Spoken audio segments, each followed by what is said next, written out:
সেখানে বহু জায়গাতে এখনো পর্যন্ত ফেন্সিং তৈরি হয়নি, এবং এই যে ফেন্সিং না হওয়ার জন্য সবসময়ই বর্ডারে যারা থাকেন তাদের মধ্যে একটা ভয় থাকে, ইল্লিগাল ইমিগ্রেশনের সম্ভাবনা গড়ে উঠতে পারে, এবং সীমান্তবর্তী এলাকার জন্য সুরক্ষার জন্য, ন্যাশনাল সিকিউরিটির জন্য সেটা একটা খুব গুরুত্বপূর্ণ বিষয়। কিন্তু আমাদের সাংসদকে আমরা কখনোই দেখিনি যে সংসদ ভবনে অর্থাৎ পার্লামেন্টে এই সমস্ত গুরুত্বপূর্ণ বিষয় নিয়ে কোনো আলোচনা করতে বা কোনো স্পিচ দিতে, অথবা সেই এলাকার মানুষজনের সঙ্গে সম্পর্ক করে এই বিষয়গুলো সমাধান করার কোনো প্রক্রিয়া আমরা দেখতে পাইনি। আজকের এই বিশেষ কার্যক্রমে যে প্রেস কনফারেন্স অর্গানাইজ করা হয়েছে তাতে সমস্ত মিডিয়া বন্ধুদের আমি স্বাগত জানাচ্ছি, নমস্কার জানাচ্ছি।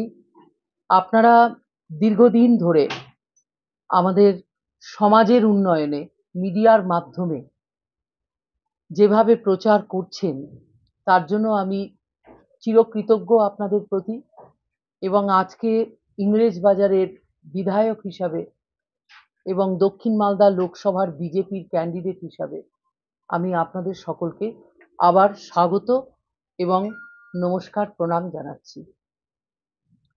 আজকের এই বিশেষ প্রেস কনফারেন্সের মূল বিষয়বস্তু হলো যে আমরা আজকে লোকসভার নির্বাচনে অবতীর্ণ হয়েছি।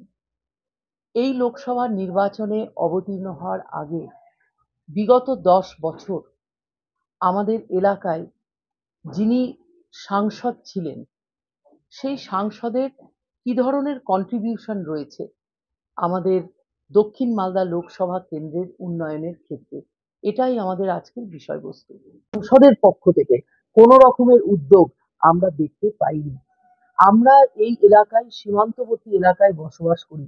আমাদের শামসেরগঞ্জ থেকে শুরু করে ইংরেজবাজার পর্যন্ত বিরাট বড় কাঁটাতারের বেড়া এখানে রয়েছে, কিন্তু বহু জায়গাতে আমরা দেখেছি যে বর্ডার রোড তৈরি হয়নি। বর্ডার রোড অর্থাৎ বিভিন্ন জায়গায় আমি আপনাদের জানাতে চাই, যেমন সবদলপুর একটি এলাকা, যেমন এমএসপুর একটি এলাকা, এইসব জায়গা থেকে বর্ডার থেকে মেনল্যান্ডে কানেক্ট হওয়ার জন্য যে ধরনের বর্ডার রোডস থাকা উচিত সে বর্ডার রোডস আমাদের নির্মাণ হয়নি। আমরা দীর্ঘদিন গত 10 বছর আমরা দেখেছি যে আমাদের সাংসদ তিনি বর্ডার রোডস বা বর্ডার ভিলেজের উন্নয়নের জন্য তিনি কোনো প্রচেষ্টা বা কোনো উদ্যোগ নেননি। আপনারা জানেন 3 দিন আগে আমি একটি গ্রামে গিয়েছিলাম, হাদিনগর বলে।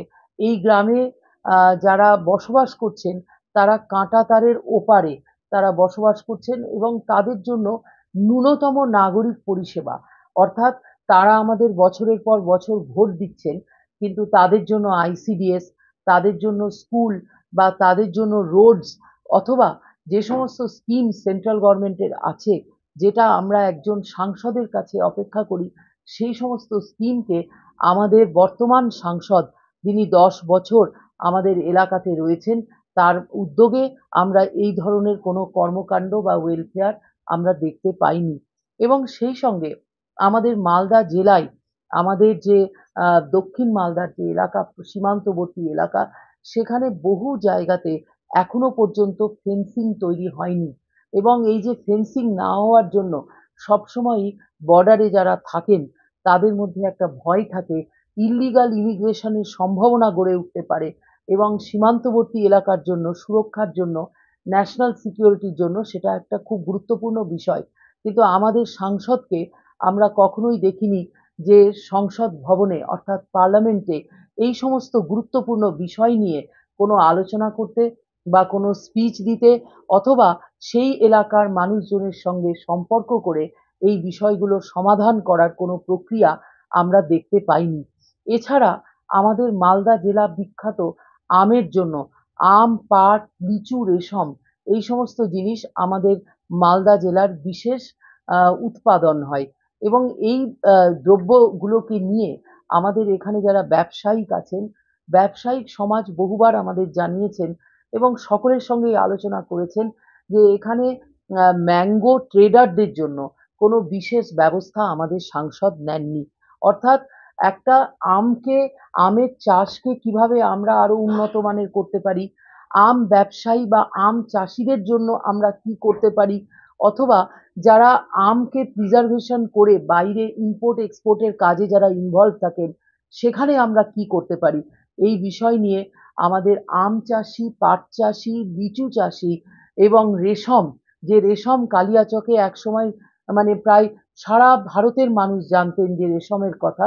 সেখানে গিয়ে গান্ধী আশ্রম ভিজিট করে আমি দেখেছি যে রেশমের যে কাজটা ছিল, সেই কাজটা সম্পূর্ণভাবে বন্ধ হয়ে গিয়েছে এবং অল্প বিস্তর যারা কাজ করছেন, কোনো ইনসেনটিভ না থাকার জন্য এবং যে সমস্ত সুযোগ সুবিধা তারা পেতে পারেন, সেই সুযোগ সুবিধা না থাকার জন্য আজকে আমাদের মালদার সিল্কের এবং রেশমের যে মানে কাজ, সেই কাজ প্রচণ্ডভাবে সাফার করছে। বিগত 10 বছরে আমাদের যিনি সম্মানীয় সাংসদ, তার মুখে আমরা কখনো এই বিষয়গুলো নিয়ে সংসদ ভবনে আমরা চর্চা করতে দেখিনি। তার জন্য এলাকার সাধারণ মানুষ, তারা একজন সাংসদের যে অস্তিত্ব, সেই অস্তিত্বকে বিপন্ন তারা মনে করছেন এবং এলাকার মানুষের সঙ্গে নিয়মিত ইন্টারাকশন করে আমি যেটা বুঝেছি যে এলাকার মানুষ তারা বারবার এটা নিয়ে কনফিউজড যে আমাদের এলাকায় সাংসদ বলে কোনো বিষয় আছে কি। এই বিষয়টা কিন্তু আজকে মালদার মানুষের কাছে একটা বড় প্রশ্নচিহ্ন। কেননা একটা সংসদীয় ক্ষেত্র অনেক বড় ক্ষেত্র, 7টা বিধানসভা এলাকা নিয়ে একটা সংসদীয় ক্ষেত্র তৈরি হয় এবং আমাদের এখানে সেই সংসদীয় ক্ষেত্রতে মানুষ এখনো পর্যন্ত দরিদ্র সীমার নিচে বসবাস করছেন। আমাদের মোথাবাড়ি, ফারাক্কা, সুজাপুর, শামসেরগঞ্জ এবং মানিকচক, বৈষ্ণবনগর সহ সমস্ত এলাকাতে আমরা দেখেছি কৃষিজীবী মানুষ এবং পরিযায়ী যারা শ্রমিকের কাজ করেন, তাদের সংখ্যাই এখানে বেশি। আমরা এটাও দেখেছি, মালদার মানুষ বারবার বলেছেন যে আমাদের দক্ষিণ মালদা সংসদীয় ক্ষেত্রে বেশিরভাগ মানুষ, মহিলারা এবং শিশুরা আজও তারা বিড়ি ওয়ার্ক করে। তাদের কাছে কোনো এমপ্লয়মেন্ট নেই, তাদের কাছে কোনো কাজের সুযোগ নেই এবং যার জন্য মহিলারা এবং ছোট ছোট শিশুরা, তাদেরকে নিয়মিত আমরা দেখতে পাই বাড়িতে বসে বিড়ি ওয়ার্ক করছেন এবং অনেক ক্ষেত্রেই আমরা দেখেছি এই চাইল্ড লেবার এনগেজমেন্টের জন্য অনেক জায়গাতে আমরা দেখেছি যে বাচ্চারা ড্রপ আউট হয়ে যাচ্ছে। সীমান্তবর্তী যে প্রাইমারি স্কুল বা মিডল লেভেল স্কুলগুলোতে ভিজিট করে আমি দেখেছি ছাত্র সংখ্যা ক্রমাগত কমে যাচ্ছে এবং তার অন্যতম কারণ যে এই সমস্ত ছাত্রছাত্রীরা বাড়িতে তাদের অর্থনৈতিক অবস্থা খুব খারাপ থাকার জন্য তারা হয় বিড়ি ওয়ার্কে ইনভলভ হয়ে যাচ্ছে, না হলে পরে তারা বাইরে চলে যাচ্ছে।